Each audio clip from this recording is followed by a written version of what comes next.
welcome back to my channel. I hope you're all doing well out there. And today we're heading back to Texas yet again. And this one's a doozy, folks. But before we get into this, do me a favor, like, comment, and subscribe. Join me here. I greatly would appreciate that. Also, as always, a shameless plug for my TeePublic store. I'll leave a link for that in the description box below. And today, yes, we're heading back to Texas for the Texas Chainsaw Massacre, The Next Generation, or as it was originally called, and even if you find it online, has the card, The Return of the Texas Chainsaw Massacre. Now, after New Line acquired the rights back in '89 and made Leatherface Texas Chainsaw Massacre 3 that came out in 1990 and didn't do so well. I mean, that movie got pushed back and didn't come out until January, and it had a lot of problems. We discussed that in my review. New Line, even though their plans initially were to keep making more films when they bought the rights, because they figured they were ending Freddy soon and Leatherface would be a viable option for their next horror character to make sequels off of. Unfortunately, it didn't happen. They let the rights go back to the rights holders, and Kim Henkel, who co-wrote the original film, got involved, and he got the rights back along with his producing partner, and he co-wrote the script and directed this film. Now, this film was shot in 1994. From what little that there is, it got like a small, maybe a regional release in '95, but then kind of went away, and then TriStar picked it up and recut it and released it on. It got a small theatrical release, and it got released in September of 1997. This film had a budget of $650,000, and upon that small release, it made $185,000 total. In this film, we got some huge actors, although at the time they'd done some stuff, but they weren't huge yet. That's kind of why TriStar held on to it and waited to release it. They were looking to capitalize on their stardom. Renee Zellweger plays Jenny in this film, and Matthew McConaughey plays Vilmer, and Robert Jacks plays Leatherface. And okay, let's get into this one. I've only ever seen this one other time, back in the 90s when it hit VHS, when it hit the video market. I rented this movie because I like the Texas Chainsaw Massacre franchise. Well, at least 1 and 3. 2's okay, but I'm not a huge fan of that. So I remember renting this, going home and watching it, and boy, this is something else, folks. But let's get into it. Jenny and her friends are going to prom. On their way, they leave prom. Now, they're from the area, so this doesn't make a whole lot of sense. Generally, in these type of films, you take a fish out of water, somebody who's never been to the area, like Part 3, those people aren't from the area, or people that just kind of happen upon, like in the first film, they're from Texas, but they happen upon this gas station, they go visit their grandfather's house, and they kind of stumble upon these cannibalistic maniacs that live on the farm next door. That's a little different. These kids are from the area, they go down this dirt road at night, they end up getting in this accident, and then this new clan, including Leatherface and Vilmer, Matthew McConaughey, who's the highlight of this film, but for sure, above anything else, he is the reason to watch this film. Just his performance. And we'll see if that's the only highlight of the movie. And crazy shit happens. What to like about this film? Obviously, Jenny's our final girl, Renee Zellweger, and she does make it out at the end. And we were going to talk about the ending and some of the reveals in this film, because this film is out of its goddamn mind. Kim Henkel said he was trying to take this, his intentions were, I don't think he reached the heights of his intentions, but his intentions were to take the franchise back to the original film. This film never gets close to that. The best part of this film is Matthew McConaughey's performance. He is on 11 in this film through the whole movie, and it's glorious. He's the best part of it. He's the only reason to watch this film, I'm going to say it right now. Only reason is his performance. He's great here as an insane, over-the-top, crazy-ass tow truck driver that is the patriarch of this family that lives in this shitty farmhouse in the middle of nowhere on this dirt road. He is the reason to watch this film. He makes it worth it just for his performance.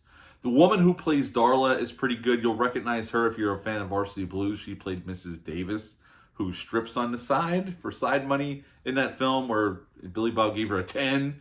And she's good here too, especially playing off of McConaughey. She's kind of like his girlfriend, and the only reason she stays with him is because she's convinced that he inserted an explosive device in her head. and at any moment he could push a button and her head's going to explode. That's what she says it in the movie. That's the only reason she hangs around. So she's just as batshit crazy as the rest of them. And Leatherface is the worst Leatherface in this franchise by far. No disrespect to Robert Jacks, the man has since passed away. But I hate his version of Leatherface down to my core. It makes no sense why they took it in that direction. He's pretty much useless in this film. He whines a lot. He's a transvestite, full-on transvestite, which they hinted at in other films, but never went full-on. In this movie, he goes full-on, and he never kills anybody with the chainsaw. A movie called The Texas Chainsaw Massacre, and we never get one kill with the chainsaw. And this is a pretty tame movie in terms of violence. I mean, I know the first film is tame, but the second one, he amped it up, and the third one, there was violence. This one, most of the kills were off screen. You get some gore a little bit here and there, but it's not overly violent whatsoever. Renée Zellweger, I've never been the biggest fan of hers. She's obviously a very capable actress. She's had a hell of a career.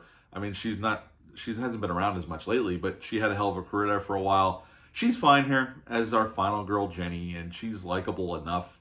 Out of the other kids, she's the best actress here by far. By far. By far. They had a backstory for her that got cut out where her mom remarried and this guy was kind of abusing her. The cut I watched actually was that cut because it had the title card to Return to Texas Chainsaw Massacre, so that scene was in it, but the theatrical cut that got released on home video originally, I think Scream Factory released the director's cut on Blu-ray.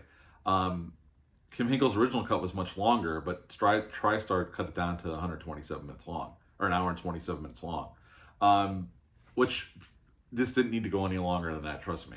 If it went on, it would have been like a stress test to watch any more of this film. Okay, Matthew McConaughey is the best part of this movie, okay? By far, hands down, his performance is the only reason really to watch this movie and any curiosity. The movie's not very well shot. You could tell they didn't have a lot of money. It's a very sloppy production. Not amateurish per se, but not... The original film was shot way better than this one, and certainly the two sequels that preceded this one, were way better shot than this one. I hate the performance of Leatherface. Again, no disrespect to Robert Jacks. He's since passed away, but I hate Leatherface in this movie. There's another character that supposedly takes over for the cook, this younger guy that lives with them. He doesn't work for me either. Darla's fine. I like her. I think she's given a decent performance too. They don't eat meat in this one. They're not cannibals. She brings them pizza home for dinner, so they kind of change that up a little bit. Vegetarian pizza. Very odd choices here. And then the coup de grace, besides the fact that it's not a very well-made film, not a very well-written film either. Here, Leatherface, Vilmer, and the whole family work for, wait for it, if you've never seen it, the Illuminati. The Illuminati is in this film.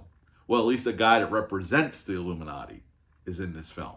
And the family works for the Illuminati. They have a job to do to show people the horrors of the world. That is the connection to the Illuminati in this film. I'm not joking. It is a thing that's in this film that they thought was a good idea. It comes out totally out of left field. And I remember watching this back in the 90s when I rented it. I'm like, what the fuck is going on here? Makes no sense at all. And it definitely... Kim Hinkle was quoted as saying he was trying to give it a bigger scope, but to me, it works much better when it's just these crazy-ass people in the middle of nowhere preying upon people that happen upon their farm. Now you're trying to make it into this government conspiracy or this big overarching cult kind of thing that controls this family. It doesn't really work at all. And the ending of this movie is just kind of... Vilmer gets killed by this biplane that hits him. It's just kind of all... And then Jenny gets taken to the hospital. We see Paul Pertain that played Franklin in the original film, and Sally, the one that played Marilyn Burns, shows up as well. So we get a cameo by them. Gunnar Hansen was asked to come back. He said no, just like he did on the sequel. Even Bill Johnson, who played Leatherface in the sequel, Part 2, was asked to come back to play Leatherface, and he turned him down. That's why Robert Jacks is in this film. It's got a small release in 97 and went right to the video market. I remember when it got released and I rented it. And again, I didn't like it then and it didn't hold up. It didn't do anything for me now. And originally the title was The Return of the Texas Chainsaw Massacre. That was the original title. TriStar actually changed the title to the Texas Chainsaw Massacre Next Generation. At the end of the day, this is not a good movie at all. The only reason to watch this film is Matthew McConaughey. He's the best part. He is going for it here. Hats off to him. He's on 11 throughout the whole movie. He's eating the shit out of the scenery, and he's really the only reason to watch this film. Other than that, it's just a very poorly conceived Texas Chainsaw sequel that really brings nothing new. I mean, they throw the Illuminati shit in there, but it doesn't make a whole lot of sense, and it's kind of stupid at the end of the day. I know for some people it might work. For me, it's just like, that's just dumb. So I don't like, this movie's not, this is one I will never watch again. I only rewatch it because Troy wanted to watch it. We started watching it, and I'm like, okay, I'm going to review all the Texas Chainsaw movies. So here we are. We're reviewing the Texas Chainsaw Massacre: The Next Generation. I don't like this movie besides Matthew McConaughey's performance and the lady who plays Darla. I think she's good, and I think they work well off together. Renee Zellweger's fine. Other than that, nothing else really works for me in this movie. So at the end of the day, I would give the Texas Chainsaw Massacre: The Next Generation a 2 out of 10, and that's for McConaughey. That's it for this review. What are your thoughts on this sequel? Leave a comment down below. Let me know. Hit the like button. Hit the subscribe button. I greatly would appreciate that. Share this video if you're so inclined to do. That is it for this review. I will be back with some more Texas Chainsaw Massacre fun, but until then, bye.